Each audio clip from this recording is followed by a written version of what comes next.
कि जो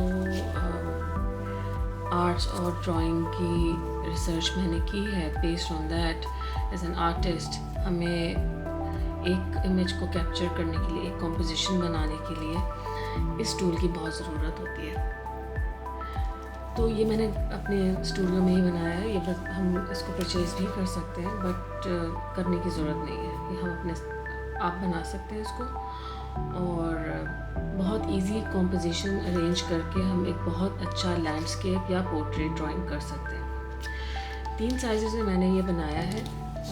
it's very easy to make. Let's start off with this one. इससे हम शुरू करते हैं। बेसिकली ये 10 बाई 8 का फ्रेम है, ये भी 10 बाई 8 का फ्रेम है। दोनों सेम मेजरमेंट के ऊपर बने हुए हैं। इसमें सिर्फ एक चीज़ का डिफरेंस है, और वो है इसकी आउटर फ्रेमिंग। बाहर का जो फ्रेम बना हुआ है ये चारों तरफ से 1 इंच का है। ये यहाँ से टॉप पार्ट से और बॉटम पार्ट से नीचे के हिस्से से 1.5 इंच का है, और साइड जिसके 2-2 इंचेस के हैं। ये एक छोटा व्यू फाइंडर है जो कि सबसे ज़्यादा इस्तेमाल किया जाएगा और सबसे ज़्यादा कन्वीनियंट है जब हम कहीं बाहर बैठ के ड्राइंग करते हैं, लैंडस्केप करते हैं, किसी भी ड्रेपरी या अरेंजमेंट को फोकस करने के लिए। ओवरऑल बाहर वाले साइड से 5.5, और इसका ये वाला साइड जो है ये 4 इंचेस पे है, अगर हम इंचेस में इसको काउंट कर रहे हैं तो। हम इसको देख लेते हैं क्योंकि इन दोनों की मेजरमेंट्स में फ़र्क है। तो ये वाली बन रही है, यहाँ से आपकी मेजरमेंट बनती है 5 3/4 इस तरह से, और यहाँ से ये बन रही है 4 3/4, क्योंकि इसकी जो विड्थ है, इसकी जो चौड़ाई है वो इससे ज़्यादा है। ये किसी भी कार्डबोर्ड से बन सकता है, कोई भी चार्ट पेपर, कार्डबोर्ड, कोई भी चीज़ जो आपके पास अवेलेबल हो। यू डोंट हैव टू, आपको ज़्यादा ख़रीदने की ज़रूरत नहीं है। अगर आप फिर भी लेना चाहते हो फॉर योर ओन प्रेफरेंस तो आप ले सकते हो। वो हमारे पास आ रहा है 7 बाई 8 दिस वे, इस तरह से। और अगर हम इसको इस तरह मेजर करते हैं तो ये बनता है हमारा 6 3/8, ये वाला साइड। अब मैं आपके साथ नोट शीट, छोटा पेपर जिसमें से हमें 8x10 के 2 पीसेस निकल सके, scissor, a blade, cutting blade, a steel edge roller and a pencil.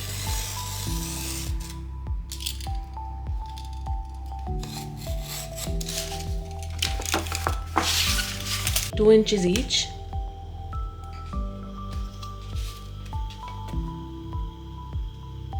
मतलब कि 2 इंच इस तरफ से 2।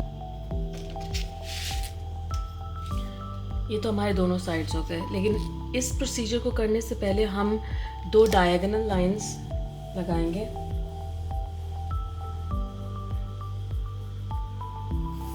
आड़ी लाइनें 2, जो कि इस ब्लॉक में एक एक्स क्रिएट करेगा, जिससे कि हमें हमारा सेंटर पॉइंट अचीव हो जाएगा।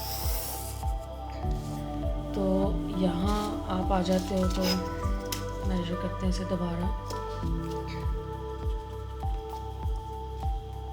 2 इंचेस, एक स्ट्रेट लाइन,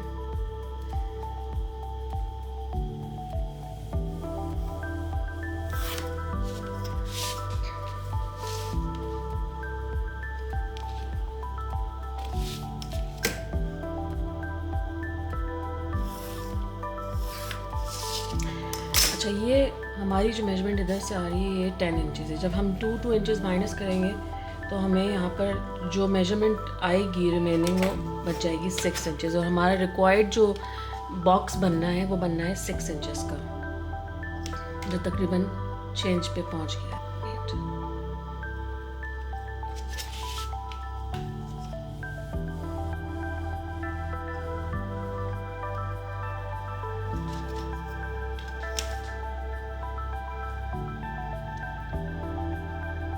तो ये हमारे पास हमारी मेजरमेंट आ जाती है, जो कि बन रही है 4 8.8 में कह रही हूँ सेंटीमीटर, क्योंकि मैं सेंटीमीटर्स में काम करती रही हूँ, लेकिन अगर हम इंचज़ में इसको ट्रांसलेट करते हैं तो यह हमारी बनती है 47/8, विच कम्स हेयर.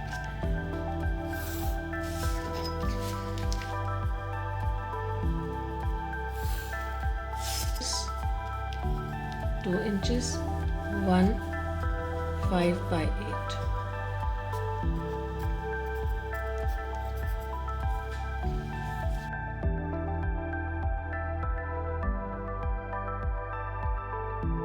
इसको बनाने के बाद जो हमारे पास सेंटर में विंडो आती है, वो मैं आपके लिए यहाँ पे लिख देती हूँ, वो बनती है 6 inches by 4, 7/8.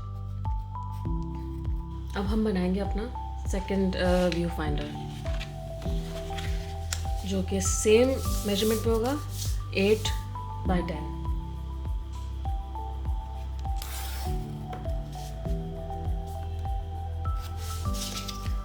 एक 1 inch साइड्स पे.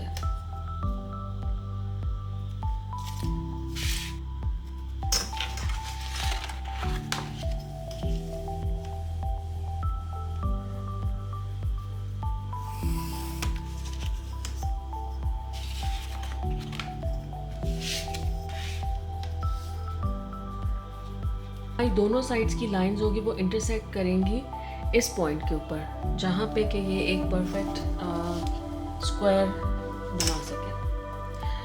ये बेसिकली हमारी एक्सरसाइज है just to make a viewfinder. इसमें इतना कोई हमारा मैथमेटिकल इम्पोर्टेंस नहीं है. अगर हम थोड़ा बहुत 1-2 यूनिट ऊपर नीचे भी हो जाते हैं तो उससे कोई हमें इतना ख़ास डिफरेंस नहीं.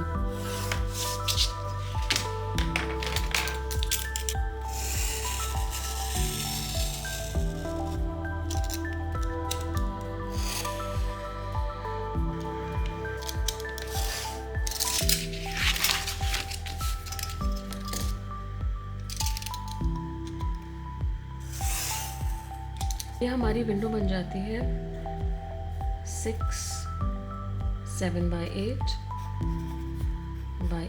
इंचेस. यहाँ से हम आ जाते हैं 3/4. ये हमारी 1 inch ईच साइड.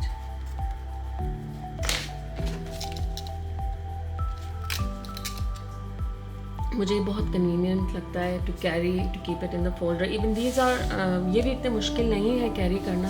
इनको भी मैं बहुत आराम से कैरी कर सकती हूँ. इसके साथ मैं आपको नेक्स्ट वीडियो में पिक्चर प्लेन बनाना सिखाऊंगी, जिसके लिए हमें पेपर क्लिप्स, शीशे का कोई एक हमें चाहिए फ्रेम, जहाँ हम इन दोनों को उस पिक्चर प्लेन पे रख के यूज़ करना सीखेंगे. देखेंगे कि हमें उस किस तरह से दो जो फ्रेम्स बने हुए ये यूज़ होते हैं.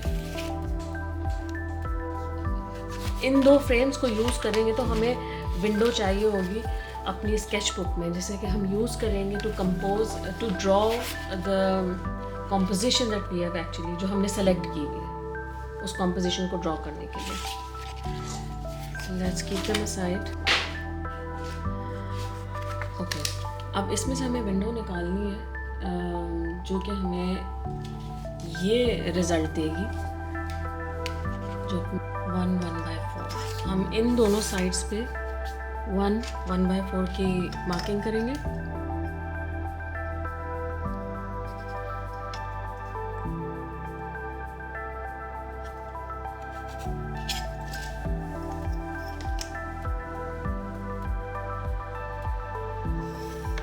यहाँ हमारा बनता है 3/1/6. ओके, अब यहाँ से हमने इसका लेना है मेजरमेंट.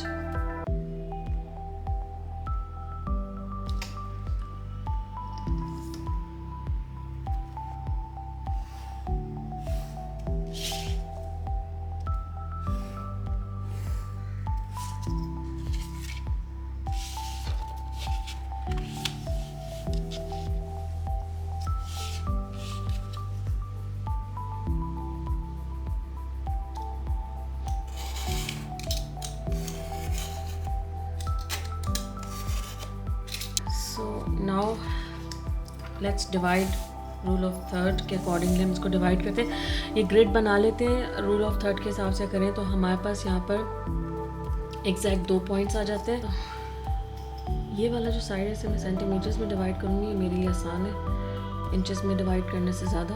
तो ये 6 सेंटीमीटर्स है, तो मैं इसको 2 सेंटीमीटर्स ईच के हिसाब से डिवाइड कर दूँगी, 2 सेंटीमीटर्स ईच। ऑलराइट, अच्छा अब हमने क्या करना है, इसके लिए हमने निकालनी है स्ट्रिंग्स। मुझे करूँगी कि मैं इसमें से स्ट्रिंग्स निकाल लूँ। बड़ी मज़े की स्ट्रिंग्स हैं, लेकिन मुझे ऐसा लग रहा है थोड़ी सी ये कॉम्प्लिकेटेड भी होंगी, क्योंकि ये है पॉलिएस्टर में।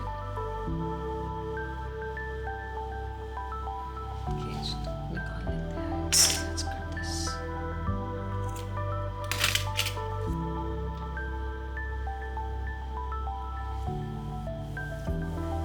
पहले मैं इसको इसके हिसाब से अकॉर्डिंगली इसके पीसेस निकाल लूँगी।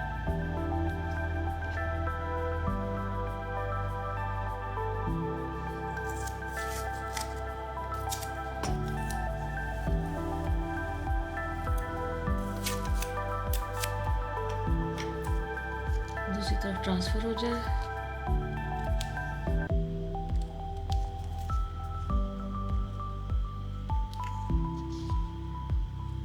करके अटैच कर लेते हैं।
को रख के हम ये व्यू फाइंडर यूज़ कर सकते हैं। सारी चीज़ें घर से यूज़ की हुई, ज़रूरी नहीं है कि आप कोई भी ऐसी चीज़ जिसके लिए कि आप बाहर से जाके परचेज़ करें। मेरे पास इसमें मैं एक कॉम्पोजिशन बनाऊंगी, फ्रेम में कैप्चर करने की कोशिश करूँगी कि मुझे इसे किस तरह कैप्चर करना है।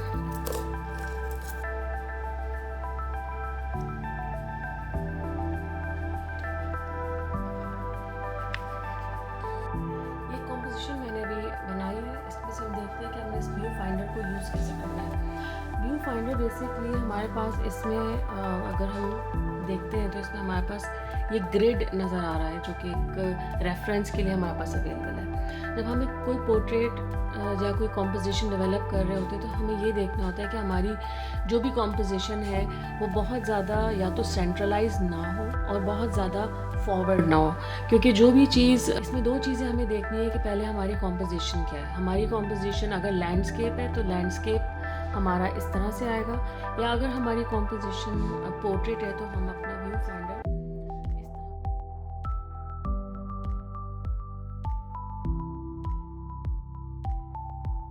This view finder has actually saved a lot of my time. मुझे समझ ही नहीं आ रहा था मुझे स्टार्ट कहाँ से करना है, किस तरह से मुझे अपनी कॉम्पोजिशंस डेवलप करनी है। और अगर आप सेल्फ स्टडी करना चाहते हो और आसान स्टडी करना चाहते हो तो आपके लिए इस किस्म के छोटे छोटे वेरी हेल्पफुल टूल्स ज़रूरी हैं। तो आपको अगर मेरी आज की वीडियो पसंद आई है और अगर आपको लगता है कि आपको और चीज़ें कुछ क्वेश्चन मुझसे पूछने हैं तो डू आस्क, और इंशाल्लाह see you in the next video and till then अल्लाह हाफ़िज़।